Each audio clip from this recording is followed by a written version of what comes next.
আপনার মেয়ে আমার সাথে সংসার করবে না, করবে আমার ভাইয়ের সাথে।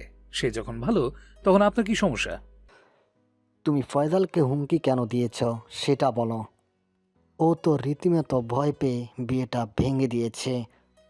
ইসফাক বলেছে ফয়জাল এই বিয়েটা করবে না, আর তার জন্য দায়ী একমাত্র তুমি।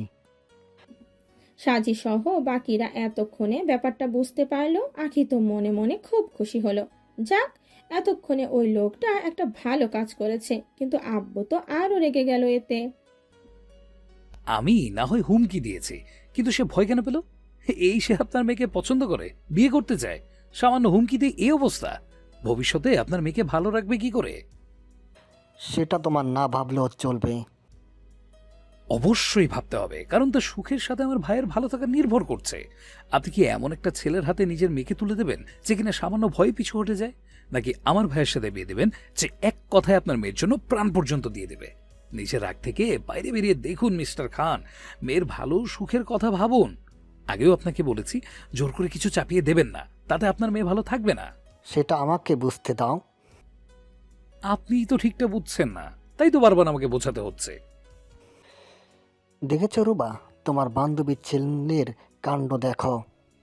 আমার পিছনে ছুরি মারার চেষ্টা করছে। ঠিকই তো করেছে। এতে যদি তোমার পাগলামিটা একটু কমে। রুবা, একদম চিৎকার করবে না। নিজের পুরনো সত্তা থেকে বেরিয়ে এসো। সবাই এত করে বলছে, তাও তোমার মন গলে না? নিজের মেয়ের দিকে একবার তাকিয়ে দেখো, দেখলেই বুঝতে পারবে তার কষ্টটা। বাবা কেন হয়েছে? মেয়েদের মন বোঝো না? হ্যাঁ, তুলতে বাধ্য হচ্ছি। আখি ততক্ষণে নিচে নেমে এসেছে। অনেক কষ্টে সিঁড়ি ভেঙে নিচে নেমেছে সে। জুবাইর খান আখির দিকে তাকিয়ে বলে, তুমিও কিছু বলবে নাকি? বলার হলে বলে ফেলো। জুবাইর খান কল কেটে দিলে সাত শব্দ করে হাসে। মনে করতে থাকে দুপুরে ঘটে যাওয়া ঘটনা। May I come in? জি কামিন। সাত ব্যস্ত পায়ে কেবিনে ঢোকে। বসার অনুমতি না নিয়েই বসে পড়ে। হঠাৎ করে অনুমতি না নিয়ে বসে পড়ায় ফয়জাল সাদের দিকে তাকায়। কিছু বলতে যাবে তার আগেই সাদ বলে ওঠে, বিয়ে করার খুব শখ, তাই না? ফয়জাল ভ্রু কুঁচকে তাকায়, বোঝার চেষ্টা করে ব্যাপারটা। মানে বুঝলাম না ঠিক। সিরাত খান সাঁঝি, ডটার অফ জুবাইর খান, চিনতে পেরেছেন তো? হ্যাঁ, চিনতে পারলেই তো কথা। কিন্তু আপনি এখানে কেন এসেছেন ঠিক বুঝলাম না। আর সাজির কথাও বা এখানে আসছে কেন? বিয়েটা ভেঙে দিন, সে আমার বাড়ির বউ হবে। সাদের কথা বুঝতে কিছুক্ষণ সময় লাগে ফয়জালের। আপনার বাড়ির বউ হবে যখন আমাকে কেন বলছেন? জুবাইর আঙ্কেলকে গিয়ে বলুন।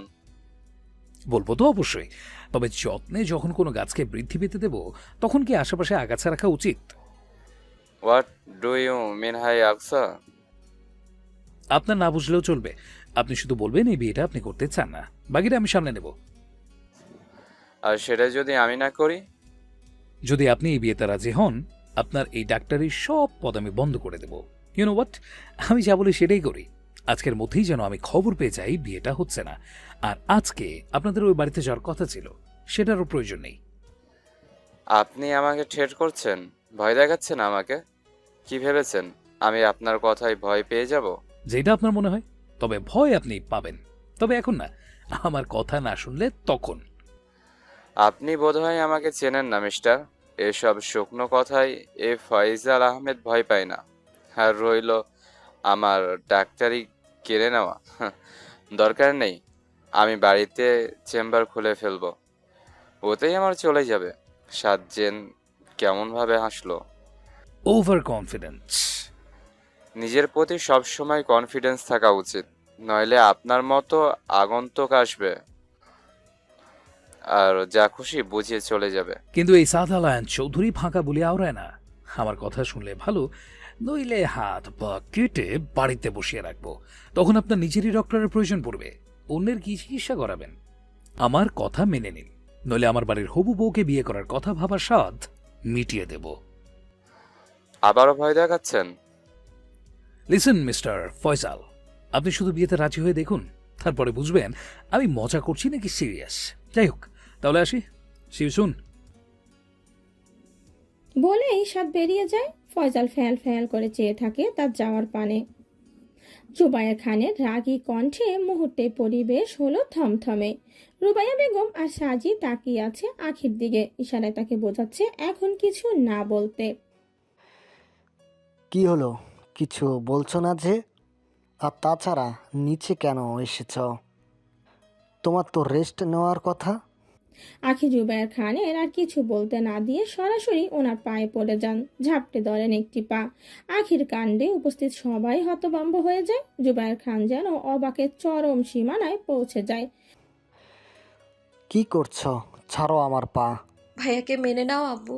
ভাইয়া খুব ভালো ছেলে, আপুকে খুব ভালো রাখবে। আমি কথা দিচ্ছি, আমি তোমার সব কথা শুনবো। তুমি যেমন ভাবে চলতে বলবে তেমন ভাবে চলবো আমি, যেমন করে থাকতে বলবে তেমন করেই থাকবো। তুমি হ্যাঁ বললে হ্যাঁ, না বললে না, বিশ্বাস করব। তবুও তুমি রাজি হয়ে যাও প্লিজ আপু, প্লিজ। আপুর সাথে এটা করো না আব্বু। তোমার সমস্ত মনের ইচ্ছা তুমি আমার উপর দিয়ে পূরণ করতে পারো। আখি তবু ওনার পা ছাড়ে না। সাজি ঢুকরে কেঁদে ওঠে। আজ তার জন্যই তার বোনের এই করুণ পরিণতি। সে যদি ভালো না বাসতো তাহলে তো আখিকে এমনভাবে পায়ে পড়তে হতো না। উঠে দাঁড়াও আখি। না, আগে তুমি এই বিয়েতে রাজি হও, তারপর। প্লিজ আব্বু, আমাদের অনুরোধটা তুমি রাখো আব্বু। আর কিছুই চাই না আমি। জুবাইর খান মনে মনে অপরাধ বোধে ভোগেন। আর এটাও বোঝেন ওনার ছোট মেয়ে ওনার বড় মেয়েকে খুব ভালোবাসে, যার জন্য সে সব করতে পারে। ঠিক যেমন সাদ তার ভাইকে ভালোবাসে, তবে সাদের তার ভাইয়ের প্রতি ভালোবাসা তিনি বিশ্বাস করেন না। রুবাইয়া বেগম ভাঙা ভাঙা কণ্ঠে বলেন, মেয়েটা তোমার পায়ে পর্যন্ত পড়ে গেল, তাও তোমার মন করলে না? এত নিষ্ঠুর কবে হলে? তুমি তো এমন ছিলে না। তোমার অভিমান হয়, কিন্তু রাগের বসে মেয়েদের কষ্ট দিলে। জুবায়ের খান সাজির পানে ফিরে তাকায়। সে নিঃশব্দে চোখের পানি বিসর্জন দিচ্ছে। তিনি আখিকে দাঁড় করান। খুব আব্বু, খুব। আমি বিয়েতে মত দিলে সবাই খুশি হবে। বেশ, তবে তাই হোক। তবে একটা জিনিস, ওই বাড়িতে যদি আমার মেয়ের কোনো কোনো অসম্মান হয় তাহলে কোনো দিন আমি তোমাদের মাপ করব না। আর না করব ওই চৌধুরী বাড়ির সদস্যদের। বিষণ্ণ মন হঠাৎ করে আনন্দে নেচে উঠল, গেয়ে উঠল ভালোবাসার গান। সাজির মুখের কালো মেঘ সরে এক ঝাঁক রোদেলা এসে উকি মারল। আনন্দে চিকচিক করে উঠল অশ্রুকণা। ঠোঁটের কোণে ফুটে উঠল সূক্ষ্ম হাসি। জুবায়ের খান সেই চিকচিক করা মুখের পানে চেয়ে স্বস্তি পেলেন। ভেবে নিলেন মেয়ের খুশিতেই তাদের খুশি। আখি এখনো নিজের বিস্ময় কাটিয়ে উঠতে পারেনি। তার হাত এখনো জুবায়ের খানের পায়ে স্পর্শ করে আছে। সে যেন কথাটা শোনা মাত্রই বাকরুদ্ধ হয়ে আছে। খুশিকে কেমন ভাবে উপভোগ করবে সেটাই ভুলতে বসেছে। রুবাইয়া বেগম খুশিতে কেঁদে উঠলেন। শিমুর চোখে মুখে অবিশ্বাস্যতা, তবে মনের মাঝে এক ঝাঁক ভালো লাগা কাজ করছে।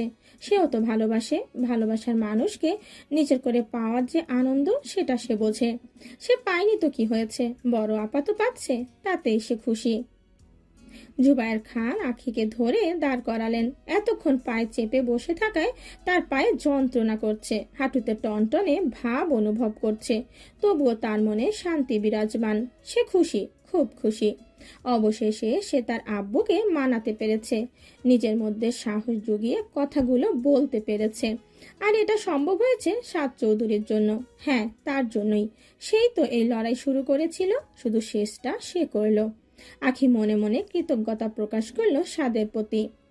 জুবায়ের খান তার পরিবারের সদস্যদের দিকে ফিরে বললেন, তোমরা সবাই খুশি তো? খুব খুশি। তুমি এমন একটা সিদ্ধান্ত নিয়েছো, আমি খুব খুশি হয়েছি। দেখো, আমাদের মেয়ে ওই বাড়িতে খুব ভালো থাকবে, সুখে থাকবে। মা বাবা হিসেবে আমরা তো শুধু এটাই চাই, আমাদের মেয়ে ভালো থাকুক। সাজি, তোমার ফোন থেকে ওই ছেলেকে কল করো, আমি ওর সাথে কথা বলবো। সামির কি আব্বু? হ্যাঁ, আখি যা, ঘরে গিয়ে রেস্ট কর। কাল একবার ডাক্তারের কাছে নিয়ে যাব তোমাকে। আমি ঠিক আছি আব্বু, আর একটু এখানে থাকি। আব্বু, রিং হচ্ছে।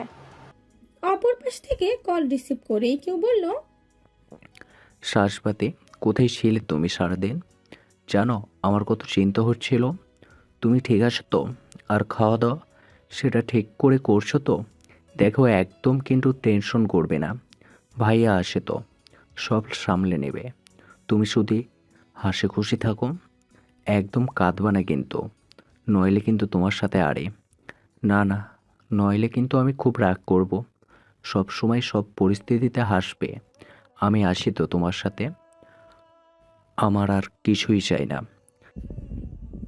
একটানা কথাগুলো বলে দম নিল সামির। সাজিদ ঢোক গিলল। ফোন লাউড স্পিকারে দেওয়া। সবাই সবটা শুনেছে। আখি তো ঠোঁট টিপে হাসছে। রুবাইয়া বেগম বেশ খুশি হলেন। কি হলো সাজপাতি, কথা বলছো না যে? এইভাবে মিষ্টি কথার জালে আমার মেয়েকে ফাঁসিয়েছ, তাই না? জুবায়ের খানের কথায় সামির ভ্যাবাচাকা খেয়ে যায়। মামা, আই মিন স্যার, আপনি? স্যার? বাহ, দুই ভাই দুই অবতার। একজনের কাছে মিস্টার খান, অপরজনের কাছে স্যার। ভালো, বেশ ভালো। মামা বলার অধিকার দিলে ওটাই বলে ডাকবো। ততদিন না হয় স্যার বলেই সম্বোধন করে।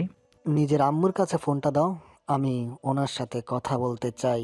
কথাটা শোনা মাত্রই সামির বিস্মিত হলো বেশ। ভাবলো আধো কি ঠিক শুনেছে সে, না ভুল শুনেছে। তাই শিওর হওয়ার জন্য সে জিজ্ঞেস করলো, আমার আম্মুর সাথে।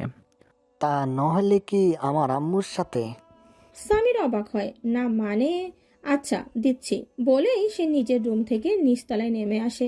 জান্নাতুল বেগম ননদের সাথে বসে কথা বলছিলেন। ওনারা জান্নাতুল বেগমকে মিষ্টি মিষ্টি ভাষায় অপমান করছেন, যেটা সাবিহা বেগমের মোটেও পছন্দ হচ্ছে না। তিনি মাঝে মাঝে কথার জবাব দিচ্ছেন, কিন্তু জান্নাতুল বেগমের ইশারায় আবার চুপ হয়ে যেতে হচ্ছে, যার কারণে উনি জান্নাতুল বেগমের প্রতিও রেগে যাচ্ছেন। আমি আগেই বলেছিলাম তোমার ভাইজান এই বিয়ে মানবেন না। খালি খালি আমরা সেখানে গেলাম আর অপমান হয়ে ফিরে আসলাম। এটা কি খুব দরকার ছিল? আমাদের পানি পর্যন্ত খাওয়াইল না। এই ওনার মানবতা? সব লোক দেখানো। আপা, ভাবি তো বলেছেন খাওয়ার কথা, কিন্তু সাদি তো বারণ করলো। স্বাদ বারণ করলেই শুনতে হবে ভাবি? উনি তো জোর করতেও পারতেন। তুমি কি ওখানে খেতে গিয়েছিলে ছোট আপা? ছোট ভাবি, তুমি আমাকে খাওয়ার খোটা দিচ্ছ? একদম না ছোট আপা, আমার কি সাহস আছে? তবে যেহেতু আমরা সবাই এক পরিবারের, তাই একজনের সমস্যা মানে সবার সমস্যা, তাই আপার সমস্যা মানে আমাদেরও সমস্যা। এখানে রাগ করলে তো হবে না। খুব দেখছি বড় ভাবির ভাইয়ের কথা বলছো। প্রতিটি মানুষই তার নিজের জায়গা থেকে ঠিক। আমরা যাকে 6 বলি তারা তাকে 9 বলে। তার মানে এটা নয় যে তারা ভুল বা আমরা ভুল। তাই আমাদের উচিত তাদের জায়গা থেকে দাঁড়িয়ে তাদেরকে বোঝা। কাবেরী বেগম রেগে গড় করে উঠলেন। আরো কিছু বলতে যাবেন তার আগেই সেখানে সামির এসে উপস্থিত হয়। আম্মু, তোমার ফোন। আমার ফোন? কে কল করেছে? মামা। মামা? কথাটা শুনে বেশ অবাক হলেন জান্নাতুল বেগম। সঙ্গে অবাক হলেন উপস্থিত সবাই। জান্নাতুল বেগম কাঁপা কাঁপা হাতে ফোনটা নিলেন। সামির ফোনটা লাউডস্পিকারে দিয়ে দিল। উনি কি বলবেন সেটা ওরও শোনা দরকার। হ্যালো ভাইজান। অপর পাশে নিশ্চুপতা ছেয়ে আছে। জান্নাতুল বেগম হয়তো ভাবলেন কলটা কেটে গেছে, তাই তো আবার বললেন, ভাইজান শুনতে পাচ্ছ আমার কথা? আমি মেয়ের পক্ষ, সুতরাং আমি ওই বাড়িতে বিয়ের প্রস্তাব নিয়ে যাব না। তোদের যদি আমার মেয়েকে বউ করার ইচ্ছা হয় তাহলে সবাইকে নিয়ে চলে আসিস। আমি এই বিয়েতে রাজি। জুবায়ের খানের কথাটা ড্রয়িং রুমে ছোটখাটো বোমা ফাটালেন। সামির চোখ বড় বড় করে ফোনের পানে চেয়ে রইল। আজ যেন সে শখের ওপর শখ খাচ্ছে। তার হিটলার মামা বিয়েতে এত সহজে রাজি হয়ে গেল, সেটাও সম্ভব? এই মিরাক্কেল ঘটল কিভাবে? জুবায়ের খান বিয়েতে রাজি শুনে জান্নাতুল বেগমের খুশি আর ধরে না। সাবিহা বেগমের মুখেও হাসি ফুটে উঠেছে। তুমি সত্যি বলছো ভাইজান? তুমি এই বিয়েতে রাজি? হ্যাঁ, তবে এটা ভাবিস না তোর প্রতি আমার আর কোনো রাগ নেই। সেটা যেমন ছিল তেমনই থাকবে। তার জন্য তো আমি আর নিজের মেয়েকে কষ্ট দিতে পারি না। আমরা তাহলে কালই যাব ভাইজান। না, কাল হবে না, বাড়িতে আরেকটা বিয়ে আছে। কাল দিনটা একটু সময় লাগবে। আমরা পরশু সপরিবারে আমার বাড়িতে দাওয়াত রইল। আমার আরেক মেয়ের বিয়ে ওই দিন। জুবায়ের খানের কথা শুনে আখির পায়ের নিচ থেকে মাটি সরে যাওয়ার জোগাড়। সে পিছিয়ে গেল কিছুটা। তার মানে আব্বু ফয়সালের সাথে কি আমার বিয়ে দেওয়ার পায়তারা করছেন? কিন্তু আমি আমি যে ওনাকে বিয়ে করতে পারবো না, কিছুতেই না। কিন্তু আর যে কোনো উপায়ও নেই। আপুর খুশির জন্য হলেও যে আমাকে এটা করতেই হবে। সাজি আখির কাঁধে হাত রেখে বলে, আব্বু যদি তোকে জোর করে বিয়ে দিতে চান তাহলে আমি এই বিয়ে করব না। তোর কথা রাখাও আমার ভালো থাকার বিনিময়ে আমি তোকে অনিশ্চিত ভবিষ্যতের দিকে ঠেলে দিতে পারি না। এই বিয়ে আমি করব না। আখি সাজিকে থামিয়ে দেয়। না আপু, তুই কিছু বলবি না। আব্বু যদি এইটাই চায় তো এটাই হোক। না, প্লিজ আপু, এভাবে সবটা ঘেঁটে দিস না। অনেক কষ্টে আব্বুকে রাজি করিয়েছি, এখন তীরে এসে তোরই ডুবাস না। রুবাইয়া বেগম ওনার স্বামীকে কিছু বলতে যাবেন তার আগে জুবায়ের খান বলে ওঠেন, আকি মানে? আকি আর সাজি কি আমার মেয়ে? আমার আরও একজন মেয়ে আছে, সীমন্তনী। ওর বিয়ে আমার একটা ছেলে জালালের সাথে। জুবায়ের খানের কথায় সবাই বিস্ময় কাটিয়ে উঠতে পারে না। শিমুর চোখ খুশিতে চিকচিক করে ওঠে। সাজিয়ার আখি গিয়ে ওকে জড়িয়ে ধরে। জুবায়ের খান আড়ালে সেদিকে চেয়ে আলতো হাসেন। তাই বলো, আমরা সবাই চলে আসবো ভাইজান। ঠিক আছে, রাখছি তাহলে। বলেই জুবায়ের খান কল কাটেন। রুবাইয়া বেগম খুশিতে জুবায়ের খানকে জড়িয়ে ধরেন। বাকি তিনজন হাত দিয়ে চোখ ঢাকে। আমরা কিন্তু এখানে আছি আম্মু। রুবাইয়া বেগম লজ্জা পেয়ে ছেড়ে দেন। জুবায়ের খান রুবাইয়া বেগমের মাথায় হাত বুলিয়ে বলেন, তোমাদের খুশিতে আমার খুশি। তারপরে সাজির দিকে ফিরে বলেন, আর মন খারাপ করে থেকো না। দেখলে না ফোনে কেমন করে বলল তার ভাইয়া নাকি সব সামলে নিবে। তোমাকে হাসি খুশি থাকতে তোমার উচিত তার কথা মেনে নেওয়া। সাজিদ দৌড়ে গিয়ে তার আব্বুকে জড়িয়ে ধরে। একে একে যোগ দেয় আখি। শিমুর ইচ্ছে করছিল বাবা সুলভ জুবায়ের খানকে জড়িয়ে ধরতে, কিন্তু অদৃশ্য এক শিকল তাকে পেছনের দিকে টেনে আনছিল। তুইও আয়। জুবায়ের খানের সম্মতি পেয়ে শিমু ছুটে যায়, জড়িয়ে ধরে শব্দ করে কেঁদে ফেলে। এই যে খুশির কান্না, আনন্দের অশ্রু। খুশিতে জান্নাতুল বেগমের চোখ দিয়ে বাড়ির ধারা নেমে আসে। তিনি অশ্রুসিক্ত নয়নে বলেন, আমি জানতাম ভাইজান রাজি হবেন, সাজি আমার বাড়ির বউ হবে। সেটা ভাবতে আমার এত আনন্দ হচ্ছে যে আমি কাউকে বলে বোঝাতে পারবো না। সাবিহা বেগম হাসতে হাসতে বলেন, এতদিনে মান অভিমানের অবসান ঘটলো তবে? কোথায় আর ঘটলো? উনি তো সাফ সাফ জানিয়ে দিয়েছেন ভাবির সাথে ওনার সম্পর্ক ঠিক হবে না। জান্নাতুল বেগমের ঠোঁট জুড়ে হাসি, মুখে হাসির রেশ রেখেই তিনি বলেন, জোরের সূত্র যখন লেগেছে, বাকি মান অভিমান সব মিশে যাবে। আবার আমরা আগের মতো হয়ে যাব। তোমরা কথা বলো আম্মু, আমি আসছি। বলে সামির নিচের রুমে চলে যায়। একটু আগেই সে বিষণ্ণ মনে বেডে শুয়েছিল, কিন্তু এখন মনে হচ্ছে সে পৃথিবীর সবচেয়ে সুখী ব্যক্তি। সে কল করে সাজিকে। আমার সাজপাতি কি করে? আপনার সাজবাতি তার প্রিয়তমার কথা ভেবে ভেবে বসন্ত বিলাস করছেন। তাই বুঝি? তাই তো। কেন বিশ্বাস হচ্ছে না? এটা তো বিশ্বাস হয়েছে, কিন্তু মামা যে বিয়েতে হঠাৎ করে রাজি হয়ে গেল, এটা ঠিক বিশ্বাস হচ্ছে না। সব ক্রেডিট তোমার ভাই আর আখির। কি বলছো? যদিও আমি জানতাম ভাইয়া কিছু না কিছু একটা করবে। আচ্ছা, আজকে না, ওই ফয়সালের আসার কথা ছিল, আর মামাও কি করে রাজি হয়ে গেল? সাজি ফয়জাল আর সাদের মধ্যে ঘটে যাওয়া সব কথায় সামিরকে বলল। ওয়াও, এ না হলে আমার ভাইয়া? মানতেই হবে, ঠিক আমার হিটলার মামাকে জব্দ করে দিল। কিন্তু আব্বু ওতেও রাজি হননি। মানে? মানে আখি আজ আব্বুর পায়ে ধরেছেন, বারবার রিকোয়েস্ট করেছেন, তবে গিয়ে আব্বু রাজি হয়েছে। কি বলছো সাজপাতি? আখি মামার পা ধরেছে আমাদের জন্য? হ্যাঁ সামির, মেয়েটা যে আমাকে বড্ড ভালোবাসে। আমার সুখের কথা ভেবেই তার এই সিদ্ধান্ত। তবে আমিও আজ প্রতিজ্ঞা করছি, আমার বোনকে আমি কখনো কষ্ট পেতে দেব না। তার সুখের জন্য আমিও সব কিছুই করব। তার চোখে আমি কখনোই পানি আসতে দেব না, কখনো না। সামির হাসে তার প্রেয়সীর কথায়। এ যেন কোনো স্বর্ণযুগ। আর এখানে সবাই নিজের জন্য নয়, বরং একে অপরের সুখের জন্য বাঁচে। তাদের হাসিতে, তাদের খুশিতে বাঁচে। সামির দোতলায় যেতেই নিচতলায় শুরু হয়ে যায় খুশির মহড়া। ওয়াও, তার মানে ভাইয়ার বিয়ে হচ্ছে। ইয়াহু, আমি তো অনেক শপিং করব। শাড়ি লেহেঙ্গা সব কিনে ফেলবো। কিয়ার আপু, তুমি কি কি কিনবে গো? রাখ তোর শপিং, গাছে কাঁঠাল গোফে তেল। এত নাচানাচি করার কি হলো বুঝলাম না। কাবেরী বেগমের কথায় অভিকার মুখটা শুকিয়ে যায়। কোন সংসারে গিয়ে পড়বে তার ঠিক নেই। একটু কাজকর্ম শেখাও, সবসময় এমন ধেই ধেই করলেই তো হবে না। আর টাকা পয়সা একটু বুঝে সুঝে খরচ করতে বলো।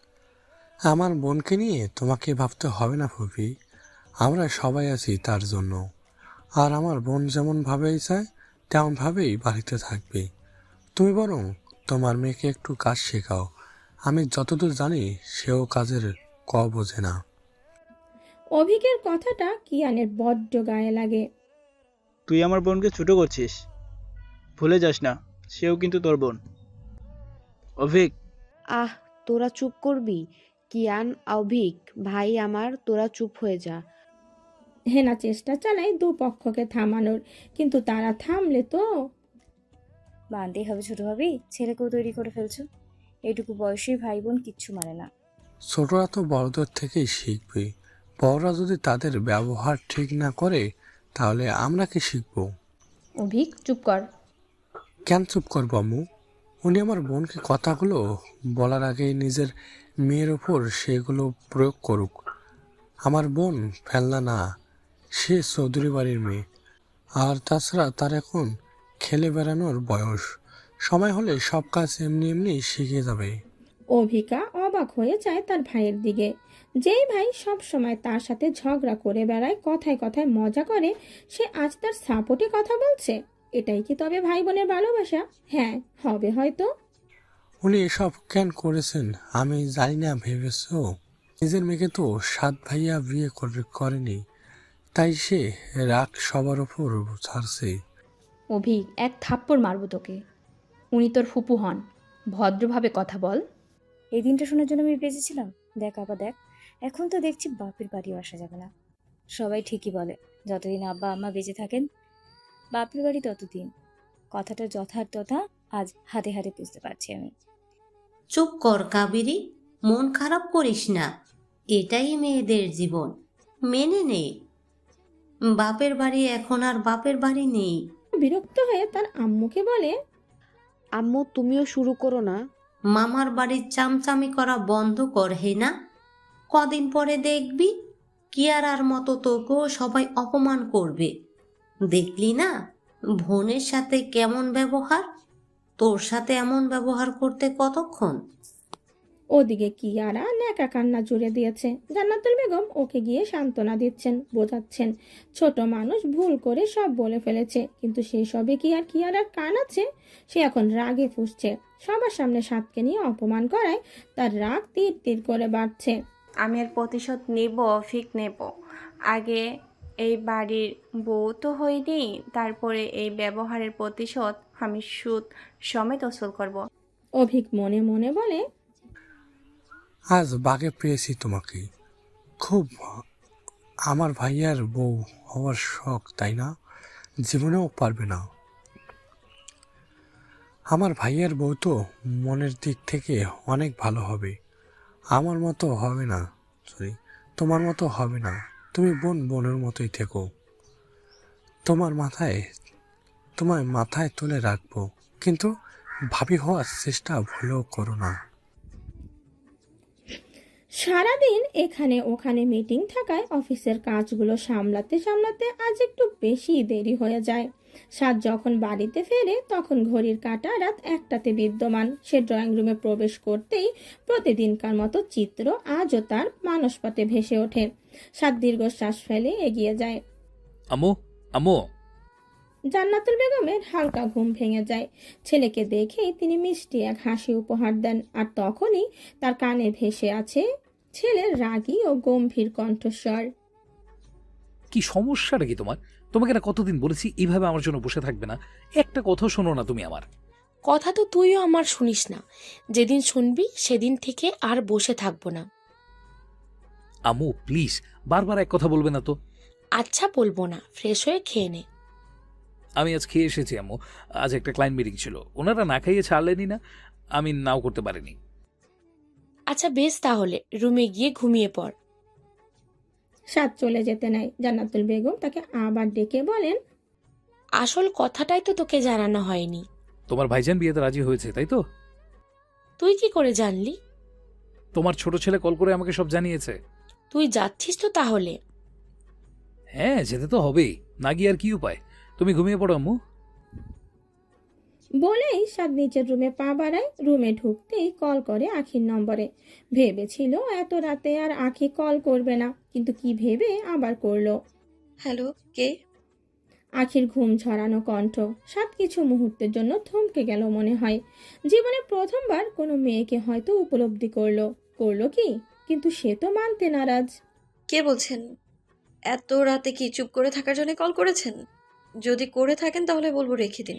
আপনার মতো অত ফাও সময় নেই আমার। পায়ের ব্যথা কেমন আছে? পায়ের ব্যথা? আমার তো কোনো পায়ের ব্যথা নেই। তাছাড়া আপনাকে কেন বলবো? কে আপনি? তবে আপনি এভাবে চুপ করে থাকলে আমার মাথাটা নিশ্চিত ব্যথা করে ফেলবেন আপনি। ঘুমের ঘোরে আখি ঠিক বুঝতে পারলো না সে কার সাথে কথা বলছে, আর আদৌ তার পায়ে ব্যথা আছে। স্টুপিড গার্ল, ঘুমে তো ভীষণ মত্ত হয়ে গেছো দেখছি, আমাকে প্রশ্ন করছো? আখি ধরফরিয়ে ঘুম থেকে উঠে বসে। ফোনের স্ক্রিনের দিকে একবার দেখে বুক থুতু দিয়ে বলে, আপনি এত রাতে? সাদ আখির প্রশ্নের উত্তর না দিয়ে বলে, পায়ের ব্যথা কেমন আছে এখন? ভালোই আছে। আর তুমি তুমি ভালো আছো? সাদের কণ্ঠস্বরে নমনীয়তা। আখি যেন অবাকের পর অবাক হয়। আজ দিনটাই বুঝি তার অবাক হওয়ার দিন। এক তো সকালে সাদের অমন ব্যবহার, তারপরে তার আব্বুর বিয়েতে রাজি হওয়া, এখন আবার রাত দুপুরে এই ছেলের কড়কড়া। একদিনে কি এত অবাক হওয়ার বিষয়ে নেওয়া যায়? বদহজম হবে না? কি হলো, চুপ করে কেন? হ্যাঁ হ্যাঁ হ্যাঁ, ভালো আছি আমি। আপনি ভালো আছেন? সাদ আবারও আখির প্রশ্নের উত্তর না দিয়ে বলে, মিস্টার খানের পা কেন ধরতে গিয়েছিলে? আমি তো সামলাচ্ছিলাম ব্যাপারটা। তোমাকে পাকনামি করতে কে বলেছিল? আখি প্রথমে অবাক হয় এটা ভেবে যে সাদ কিভাবে ব্যাপারটা জানলো। পরে অবশ্য দুয়ে দুয়ে চার করে বুঝলো কথাটা কিভাবে তার কানে পৌঁছেছে। আব্বু তো রাজি হচ্ছিলেন না, তো কি করব? তাই বলে পায়ে ধরবে? ধরলেও বাকি আমার আব্বু, আমি তার পায়ে ধরতেই পারি। না, পারো না। আপনার কি সমস্যা বলুন তো? এই রাত দুপুরে এসব জিজ্ঞেস করার জন্য কেন কল করেছেন? এই মেয়ে, তুমি আমাকে প্রশ্ন করছো? একটু ভালোভাবে কথা বলেছি কি সাহস বেড়ে গেছে, তাই না? বারে, আপনি প্রশ্নের পর প্রশ্ন করে যাবেন আর আমি প্রশ্ন করতে পারবো না? বলেই সাদ কল কাটে। ওদিকে আখির ঘুম ছুটে যায়। জি না, বুঝিনি। শুনুন, আপনাকে না আমি আর ভয় পাই না। ওই লোক আমাকে সামনে পেলে কি করবে? কাঁচা চিবিয়ে খাবে নাকি শাস্তি দেবে? কিন্তু আমি তো কিছু করিনি। এই লোকটা এমন কেন? গিরগিটিও তো এত তাড়াতাড়ি রং বদলায় না। একটু আগে ওনার সম্পর্কে কত ভালো ভালো কথা ভাবছিলাম আমি, কিন্তু উনি বারবার আমায় ভুল প্রমাণ করে দেন উনি আসলেই একটা খারাপ মানুষ, দানব একটা। স্নিগ্ধ সকাল। খান বাড়িতে খুশি খুশি রব। আখি সকাল থেকেই এদিক ওদিক ঘুরে চলেছে। কারোর কোনো কথায় যেন তার কানে গিয়ে পৌঁছচ্ছেই না, বরং সেই সবাইকে ধমকে এটা ওটা করাচ্ছে। শিমুকে তো আজ কোনো কাজই করতে দিচ্ছে না। আখির এক কথা, বিয়ের কনে যেন ভুল করেও কোনো কাজে হাত না দেয়। শিমু তাও নানান কাজে হাত লাগাতে চেয়েছিল, কিন্তু আখির গরম চোখের দিকে তাকিয়ে আর কোনো সাহস পায়নি। কাজ প্রায় শেষের দিকে তখন সাজি আর আখি মিলে শিমুকে সাজিয়ে দিতে লাগলো। জালাল নিজে পছন্দ করে একটা বেনারসি এনেছে। সাজের জিনিস আখি আনতে বারণ করেছিল। তাদের যখন আছে তখন বেকার বাইরে থেকে কেনার দরকার নেই। জুবায়ের খান মেয়ের চঞ্চলতা দেখছেন। তিনি এটা জানেন ওনার ছোট মেয়ে খুবই চঞ্চল, তবে সামনে থেকে খুব একটা দেখা হয়ে ওঠেনি। তবে আজ যেন সেই চঞ্চলতার বাঁধ ভেঙেছে। জুবায়ের খান এত করে বলছেন এক জায়গায় বসে থাকার জন্য, তার পায়ের অবস্থা ভালো না। তবুও সেই কথা আখি শুনলে তো তার কাছে একটাই কথা, মন ভালো মানে শরীর আপনা আপনি ফিট হয়ে যাবে। বাড়ির কলিং বেল বাজায়। জুবায়ের খান গেলেন দরজা খুলতে। একে একে চৌধুরী বাড়ির সবাই প্রবেশ করলো অন্দরমহলে। জুবায়ের খান সবাইকে দেখে প্রসন্ন হলেন, সবাই সাথে কুশল বিনিময় করলেন। তা দেখে কাবেরী বেগম অবাক হলেন বটে। ভেবেছিলেন আজকেও তিনি কথার জালে নানানভাবে ওনার ভাই ভাবিকে অপমান করবেন, কিন্তু সেটার কিছুই হলো না। বরং বোনের বরের সাথে কোলাকুলি করে সম্পর্ক আরো গাঢ় করলেন, কিন্তু বোনের সাথে রয়ে সয়ে কথা বললেন। ওনারা আসতেই আখি ওনাদের দিকে ঠান্ডা পানিও এগিয়ে দিলেন। সবাইকে দেখতে পেলেও সে সাদকে দেখতে পেলেন না। মনের মাঝে কৌতূহল জমলো, আচ্ছা মানুষটা কি আসেনি? আব্বু বিয়েতে রাজি হয়েছে বলে কি উনি আর আসবেন না? কাউকে তো জিজ্ঞাসাও করতে পারবো না। আখির যেন ব্যাপারটা ভালো লাগলো না। হয়তো সে আখির শুভাকাঙ্ক্ষী, সেটার জন্যেই। এ কি আখি, তোর পায়ে কি হয়েছে? আখি জান্নাতুল বেগমের কথা শুনে একটু থমকে গেলেন। অতঃপর কিছু বলতে যাবে তার আগে জুবায়ের খান বললেন, সিঁড়ি থেকে পড়ে গিয়ে এমনটা হয়েছে। একটু দেখে শুনে চলবি না? কিয়ান একভাবে আখির দিকে তাকিয়ে আছে। মেয়েটা আজ হালকা সেজেছে, তাতেই যেন তাকে অপশরীর থেকে কম সুন্দর লাগছে না। কিয়ানের বুঝি হার্ট অ্যাটাক করলো। সে মন্ত্রমুগ্ধের ন্যায় তাকিয়ে থাকলো আখির দিকে। কিয়ানের এমন মুগ্ধ হয়ে থাকা নজরে কয়েকবার আখির নজর পড়েছে। ততবারই তার রাগ উঠেছে, জমে গেছে অস্বস্তিতে। কিন্তু এদের সবার মাঝে এই নিয়ে তো কিছু বলাও যাবে না। তার ওপর তার আপু এই বাড়ির বউ হবে। এখন তাকে শান্ত থাকতে হবে। মাথা গরম করে কোনো কাজ করলেই বিপদ। কিয়ান আখির অগোচরে তার দিকে ফিরে হেসে মনে মনেই বলে, কবে যে তোমাকে নিজের মনের কথা বলতে পারবো, আর কবে যে নিজের করে নেব, এই বিরহ যে আর সইছে না আখি। তোমার রূপ, তোমার ওই নেশালো চোখ, আমি যে পাগল হয়ে যাচ্ছি, তৃষ্ণার্ত হয়ে যাচ্ছি প্রতিটা মুহূর্তে। কবে এই ভালোবাসার সুধা পান করতে পারবো বলতে পারো? এই কষ্ট যে আর সহ্য হওয়ার নয়। আখির সাথে অভিকা সেই যে কথা শুরু করেছে থামার আর নামই নেই। এদিকে কিয়ারা একা একা বসে ওদের কথা শুনছে আর বিরক্ত হচ্ছে। মুখ ফুটে সামান্যতম বাক্য সে বার করছে না। বারবার সেদিনের ঘটা কথা মনে পড়ে যাচ্ছে আর রাগে তার শরীর রি করে উঠছে। স্বামীর এসে পর্যন্ত এদিক ওদিক সিঁড়ির পানে তাকিয়েই যাচ্ছে, কিন্তু কাঙ্ক্ষিত মানুষের দেখা সে এখনো পায়নি। সে আশাহত হলো। মাঝে কয়েকদিন কেটেছে আর তার সাজবাতির মুখটা দেখেনি। ওই মুখের দিকে তাকিয়ে নিজের চোখ জুড়ায়নি। আর কত, এবার তো সবাই মেনে নিয়েছে, তাহলে আড়ালে বসে থাকার কি মানে? কেন সামনে এসে তার চক্ষু জোড়া জড়িয়ে দিচ্ছে না? কেন বিরহ বেদনায় জ্বালাচ্ছে? অভিক আস্তে আস্তে গিয়ে সামিরের পাশে বসলো। তার কানে কানে বলল, কি ভাইয়া, কাউকে মিস করছো? সামির গরম নয়নে তাকায় অভিকের দিকে। সামিরের এমন দৃষ্টি দেখে ভয় না পেয়ে অভিক ফিক করে হেসে দিল। মজা নিচ্ছিস নে, সময় আমারও আসবে, সেদিন আমিও মজা নেব, এই বলে রাখলাম। তোমাকে সেই সুযোগ আমি দেবই না। আমার সেই সময় তাকে দেখার মন চাইলেই ছুটে তার কাছে চলে যাব। তোমার মতো শরীফ হয়ে বসে থাকবো না। বলেই অভিক উঠে যায়। সামিরের মনটা এবার আরো খারাপ হয়ে যায়। ইস, পরিস্থিতি ঠিক থাকলেও সে ছুটে তার প্রেয়সীর কাছে চলে যেতে পারত। জালাল খান বাড়ির অন্দরমহলে প্রবেশ করলো বর বেশে, তনুতে জড়ানো সাদা পাঞ্জাবি, মাথায় পাগড়ি। জালাল ভেতরে আসতেই আখি তার পাশে গিয়ে দাঁড়ায়, পরিচয় করিয়ে দেয় সবার সাথে। জালাল আগের দিনও সবাইকে দেখেছিল, সবাইকে না চিনলেও মুখ তার চেনা। সামির জালালকে নিজের পাশে বসায়, তার কানের কাছে গিয়ে বলে, কেমন লাগছে বরবেশে?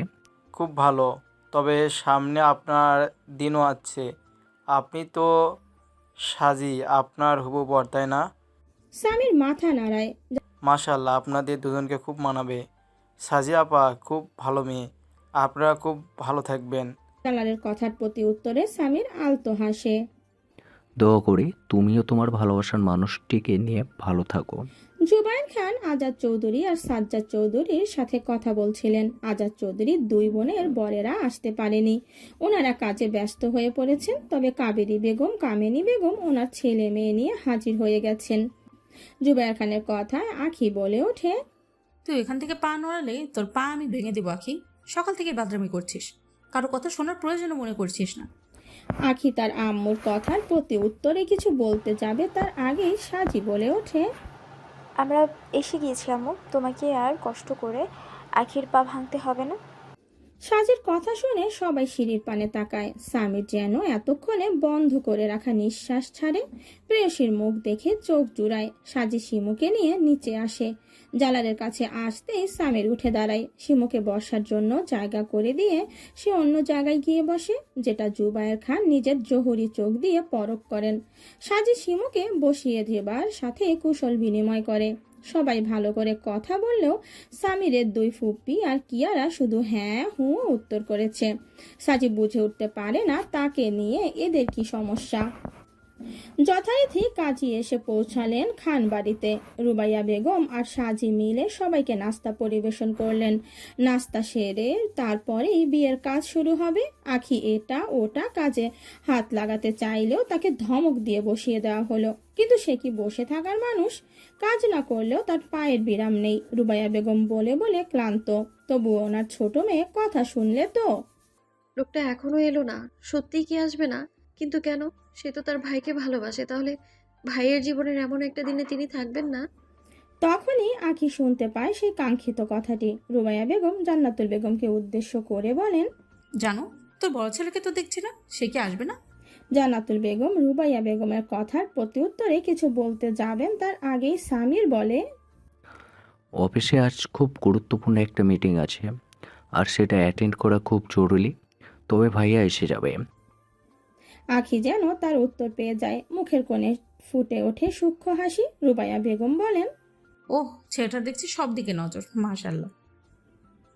কথাটা বোধ হয় জুবায়ের খানের পছন্দ হলো না। তিনি বেশ গম্ভীর দৃষ্টিতে রুবাইয়া বেগমের দিকে তাকালেন।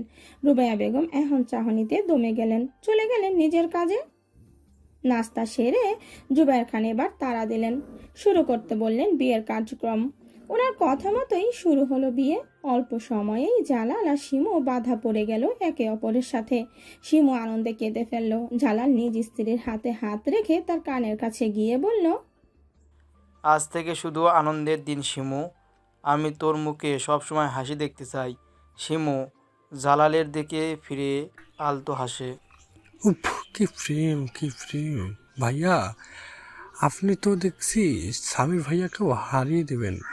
অভিকের কথা শুনে জালাল আর শিমু লজ্জা পেয়ে যায়। বড়রা অপ্রস্তুত হয়ে পড়ে। সাজি লজ্জায় মুখ নামিয়ে নেয়, আখি ঠোঁট টিপে হাসে। সামির গরম চোখে তাকায় অভিকের দিকে, কিন্তু তার এসবে খেয়াল নেই। সে তো কথাটা বলেই খালাস। সকলের গল্পের মুহূর্তে আবার কলিং বেল বেজে ওঠে। ওই মনে হয় স্বাদ এসেছে। রুবাইয়া বেগম বলেন, ঠিক আছে, আমি দেখছি। তুমি বসো আম্মা, আমি দেখছি। বলেই আখি রুবাইয়া বেগমের উত্তরের অপেক্ষা না করে দরজার পানে যায়। কাবেরী বেগম আখির দিকে কিছুক্ষণ তাকিয়ে থাকেন, বোঝার চেষ্টা করেন তার অভিব্যক্তি। রুবাইয়া বেগম মায়ের প্রতি রুষ্ট হন। মেয়েটাকে বলেও তিনি এক জায়গায় বসাতে পারেন না। তিনি দীর্ঘশ্বাস ফেলে রান্নাঘরে চলে যান। আখি গিয়ে দরজা খুলতেই আখির নজরে আসে সাদের ক্লান্ত ঘর্মাক্ত গম্ভীর মুখখানা। দেখেই বোঝা যাচ্ছে কারো সাথে ঝামেলা করে এসেছে। আখি কিছুক্ষণ সে গম্ভীর মুখের পানে তাকিয়ে থাকে। এই রাগী ছেলেটা কখন যে তার মনে শ্রদ্ধার জায়গা করে নিয়েছে সেটা সে নিজেও জানে না। আখির মুখে এতক্ষণ মৃদু একটা হাসি বিদ্যমান ছিল, কিন্তু সাদের ওই মুখশ্রী দেখার পর তার মুখের হাসি গায়েব হয় মুহূর্তেই। তবে নিজের নজর সরায় না, অপলক চেয়ে থাকে সাদের দিকে, বোঝার চেষ্টা করে তার অভিব্যক্তি। কিন্তু সেটা তো সম্ভব না। তাকে বোঝা আর মরুভূমিতে পানির সন্ধান মেলা সমান। এভাবে দাঁড়িয়ে থাকবে নাকি আমাকে ভেতরেও যেতে দেবে? সাদের কথায় আখির ধ্যান ভাঙে। জি, আসুন আসুন। আখি জায়গা করে দিতেই সাদ ভেতরে প্রবেশ করে। সাদকে দেখে রুবাইয়া বেগম রান্নাঘর থেকে বেরিয়ে আসেন, আলতো হেসে বলেন, ওই তো সাদ এসে গেছে। সাদ সবার সাথে কুশল বিনিময় করেন। জুবায়ের খানও অবশ্য বাদ যান না। আখি হালকা খোঁড়াতে খোঁড়াতেই ভেতরে আসে। যতটা আনন্দ নিয়ে দরজা খুলতে ছিল, মুখে এখন ততটাই অন্ধকার। আখির মুখ দেখে রুবাইয়া বেগম বলেন, মুখটা অমন করে আছিস কেন? পায়ে ব্যথা করছে? বেশ হয়েছে, কথা বলতে একটা কথা শোনার প্রয়োজন মনে করিস না। এখন নাও।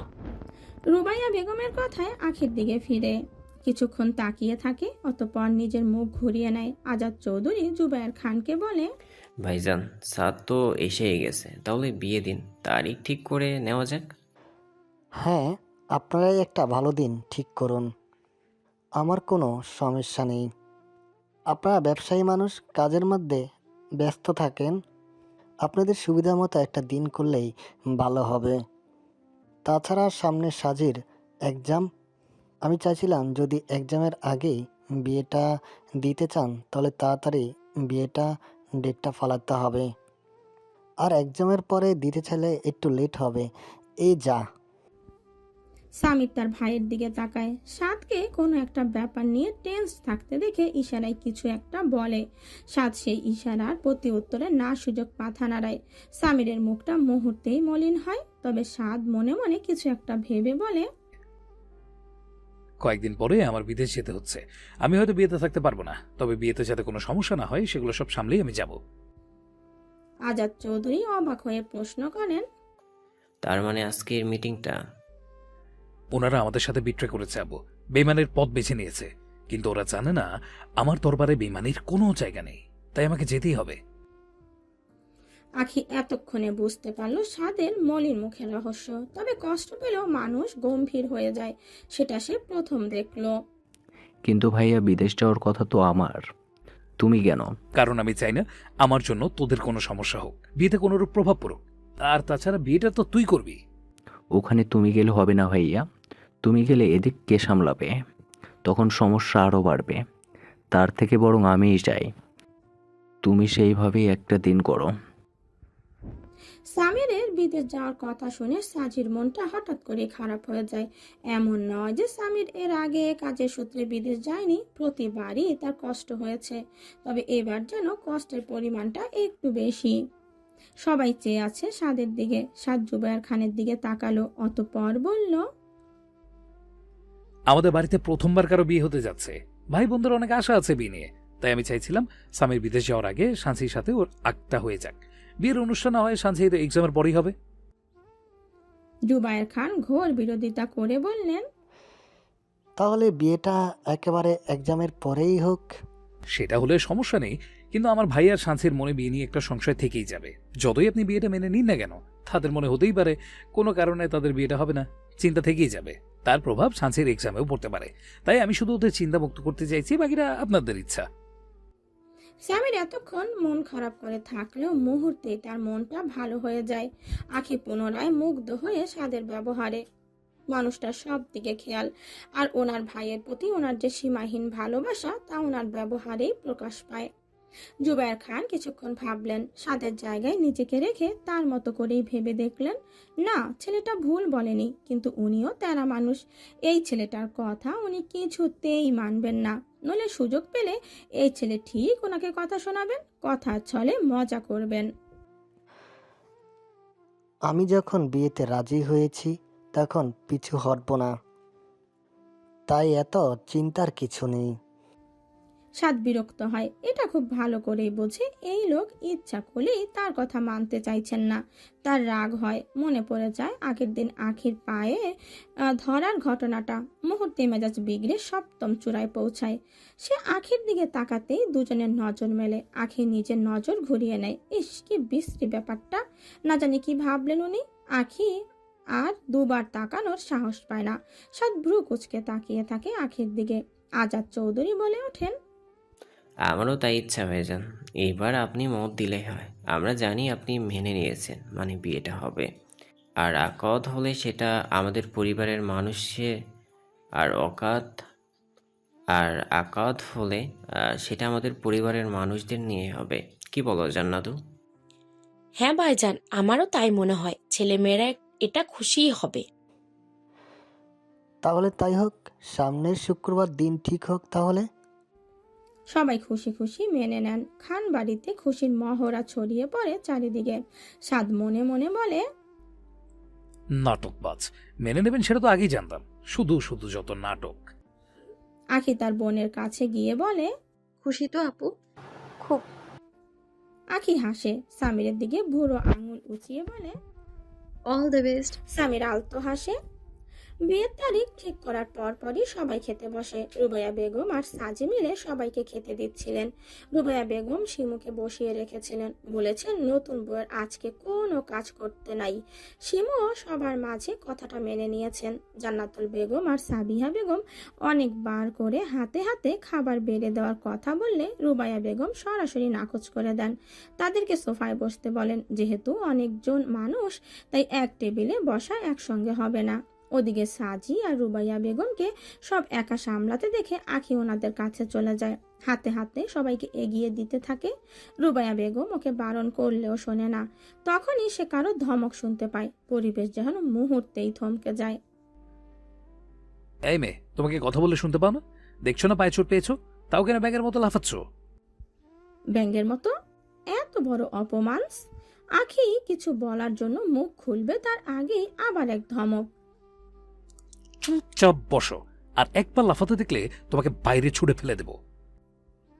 সাদের কথা শুনে রুবাইয়া বেগম ঠোঁট টিপে হাসেন। জুবাইর খান রেগে যান। ওনার মেয়ের সাথে এমন ব্যবহার ওনার পছন্দ হয় না, কিন্তু সকলের মাঝে সাদকে কিছু বলেন না। এটাও ভাবেন সাদ যেটা করেছে সেটা তো ওনার মেয়ের ভালোর জন্যই করেছে। রুবাইয়া বেগম মনে মনে বলেন, বেশ হয়েছে, আমার কথা না শোনা তো এবার এই ছেলেই তো আমার মেয়ের সোজা করে দিয়েছে। ওদিকে রাগে অপমানে আঁকি সোজা গিয়ে সোফায় বসে পড়ে। সাদ জান্নাতুল বেগম আর সাবিহা বেগমকে বলে, আম্মু, ছোট আম্মু, তোমরা একটু আসো। না না, তা হয় না, ওনারও অতিথি। উই আর ফ্যামিলি মামি, এখানে সবাই নিজের, তাই নিজের মানুষদের মধ্যে এইসব অস্বস্তিকর ব্যাপারটা আনবেন না। রুবাইয়া বেগম আবার মুগ্ধ হন সাদের ব্যবহারে।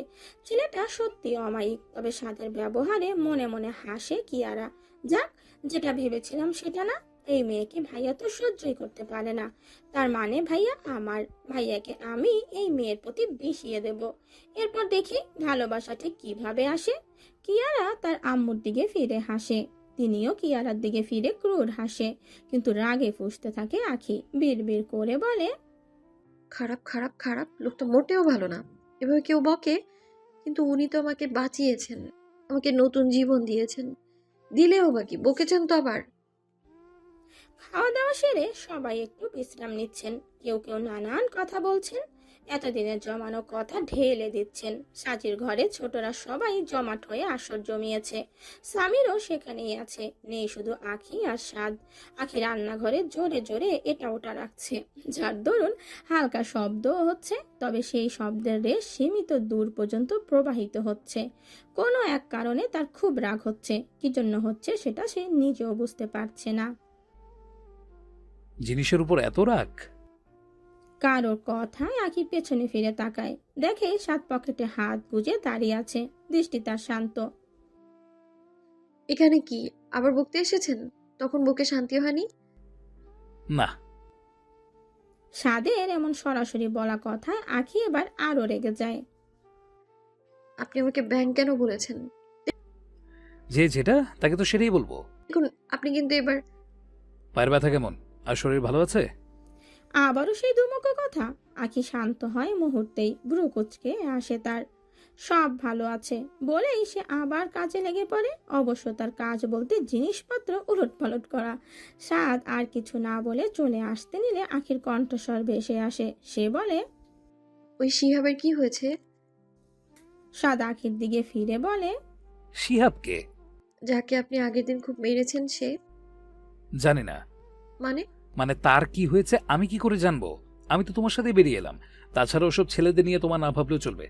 কিন্তু নো মোর ওয়ার্ডস। বলেই সাদ রান্নাঘর থেকে বাইরে চলে যায়। সে যেতেই কিয়ারা আড়াল থেকে বেরিয়ে আসে। সাদ ভাইয়া কাকে মেরেছে? আর আখির জন্য মেরেছে? হ্যাঁ, তাই তো মনে হলো, কিন্তু কেন? আর এই শিহাবটাই ভাগে? 1 মিনিট, আমাদের ইউনিভার্সিটির শিহাব নয় তো? OMG, আখি কি ওই ইউনিভার্সিটিতে পড়ে? খোঁজ নিতে হচ্ছে তো। যাই হোক, আম্মুকেই সব জানাতে হবে, আর আমাকেও সবটা খুঁজে বাড়ি করতে হবে। এই মেয়ে সুবিধা না, ভবিষ্যতে আমার ভালোবাসার হাত বাড়াতে পারে সে, তাই তো সেই বাড়ানো হাত আগে কেটে ফেলতে হবে। ব্যবসা গরমে সবার নাজেহাল অবস্থা। বৃষ্টি হব হব করেও যে ধরনীতে তার অবস্থান পতিত করতে পারছে না। আখি এই গরমের মধ্যে তার 2 বান্ধবীকে নিয়ে এগিয়ে চলেছে ক্যাম্পাসের দিকে। গরমের মধ্যে মেয়েটার ফর্সা মুখশ্রীর করুণ অবস্থা। আগামীকাল সাজির আগ। আখির পায়ের অবস্থা আগের থেকে অনেকটাই ভালো। সামনেই তার এক্সাম। কয়েকদিন ইউনিভার্সিটি আসতে পারেনি, তাই আজ এসেছে কিছু নোটস কালেক্ট করতে। যদিও রুবাইয়া বেগম আসতে দিতে চাইছিলেন না, তবুও সে জোর করে এসেছে। রুবাইয়া বেগমের ভাষ্য মতে আখি অনেক পড়াশোনা করে ফেলেছে, আর দরকার নেই। আগে নিজের সম্মান, নিজের বেঁচে থাকা, তারপরে সব। কিন্তু আখি শোনেনি। সেই নিয়ে বাড়িতে এক দফা ঘূর্ণিঝড় হয়ে গেছে, কিন্তু আখি গাছের শক্ত শিকড়ের মতো এক জায়গায় দাঁড়িয়েছিল। নিজের সিদ্ধান্ত থেকে এক চুলো নড়েনি। শেষে বাধ্য হয়ে আখিকে আসতে দিতে হয়েছে। তবে স্থির হয় এবার থেকে জালাল তাকে ইউনিভার্সিটি নিয়ে আসবে আর দিয়ে আসবে। আখিও সেটা মেনে নিয়েছে। সে পড়াশোনা করতে চায়। একজনের ভয়ে সারা জীবন তো বাড়িতে এভাবে বসে থাকতে পারে না। ক্যাম্পাস আজকে শান্ত। হাজার হাজার ছাত্রছাত্রীর উপস্থিতি থাকলেও অন্য দিনের মতো রমরমা পরিবেশটা আর নেই। তবে সবার চোখে মুখে কৌতূহল আর ভয়ের ছাপ। সেই সঙ্গে আছে প্রশ্নের ছড়াছড়ি। আখি প্রথমে বুঝলো না কি হয়েছে, কিন্তু আগের দিনের ঘটনার কথা স্মরণে আসতেই সে কুঁকড়ে যায়।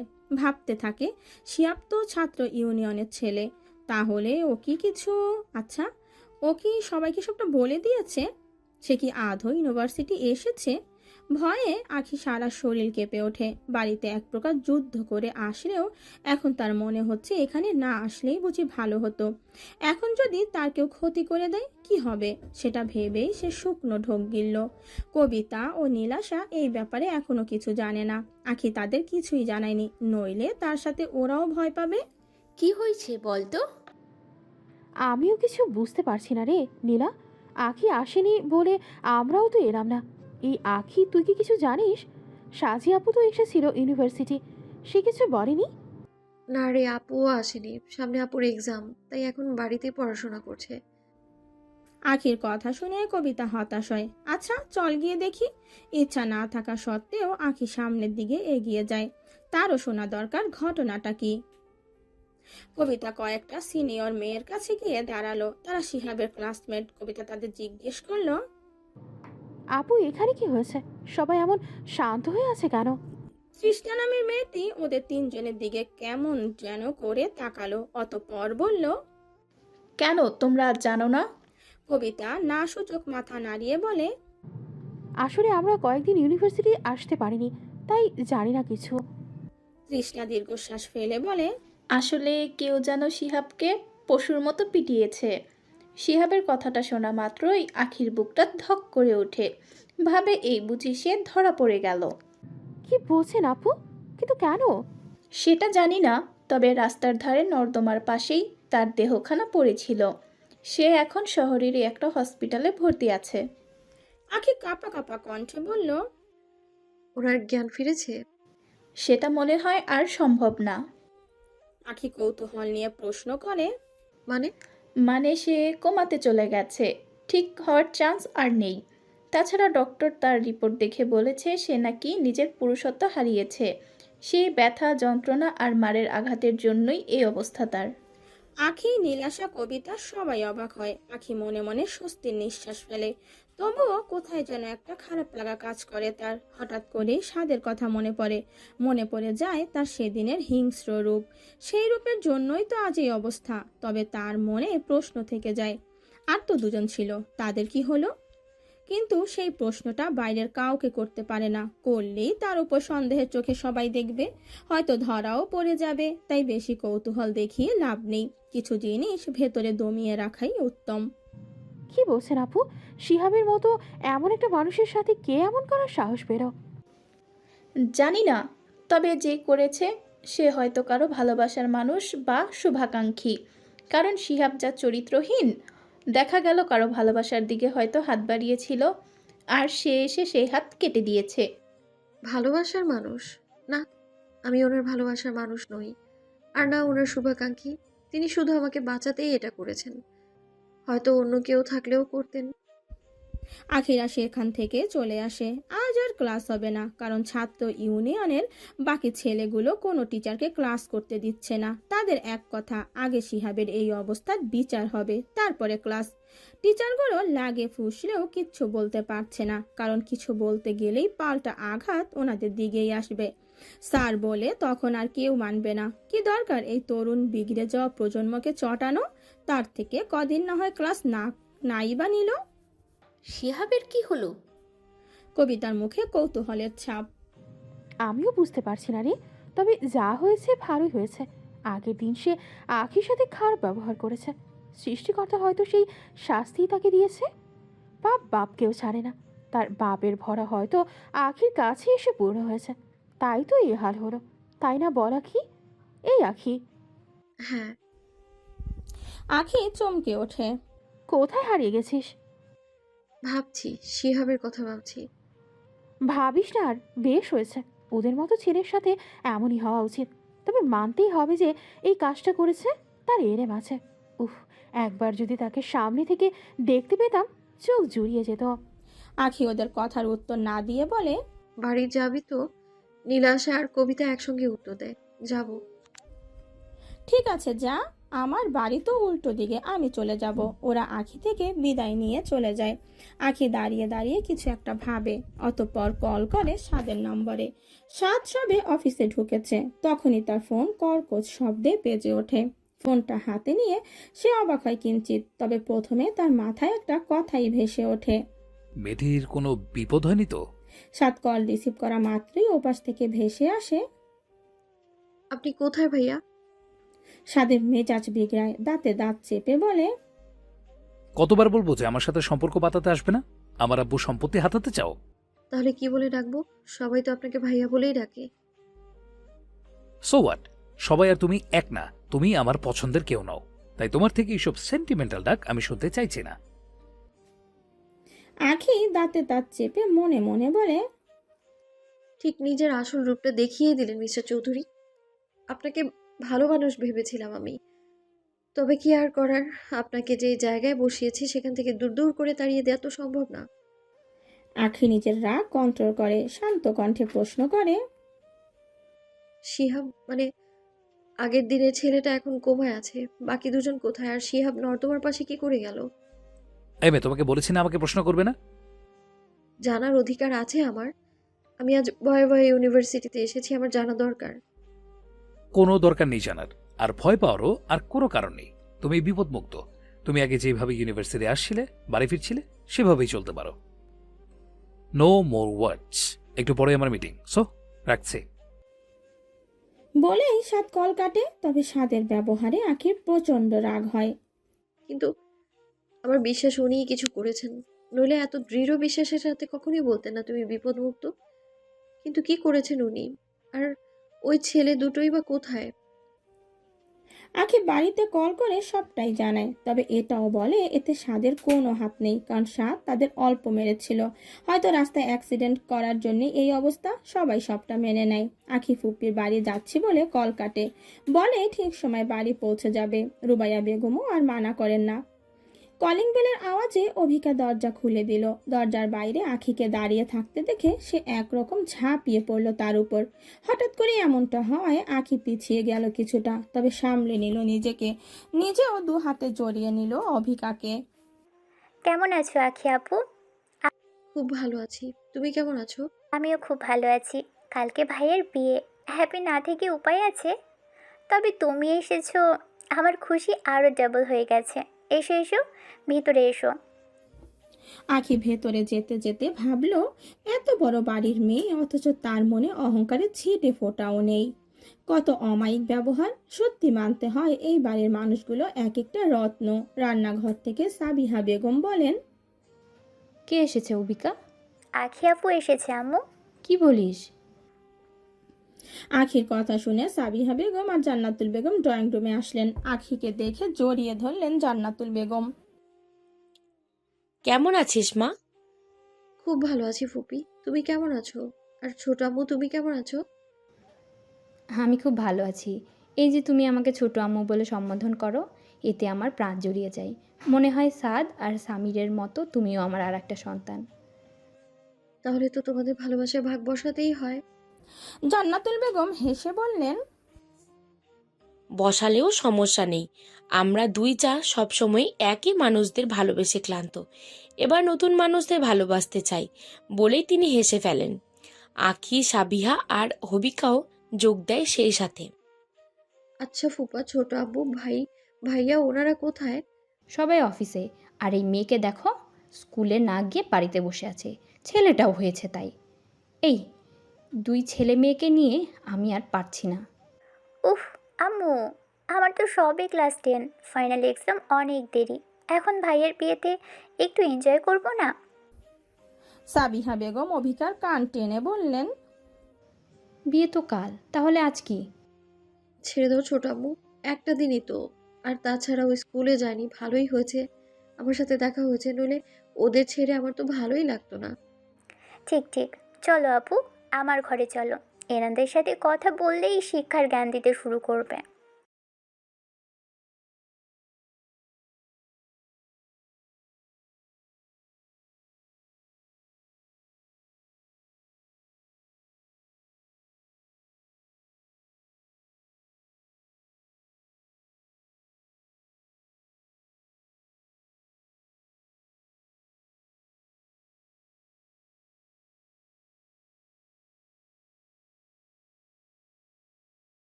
আপা, আখি তো আগের বার এসে কিছুই খেলো না, ওর জন্য বিরিয়ানি বানাই। যেটা ঠিক মনে হয়।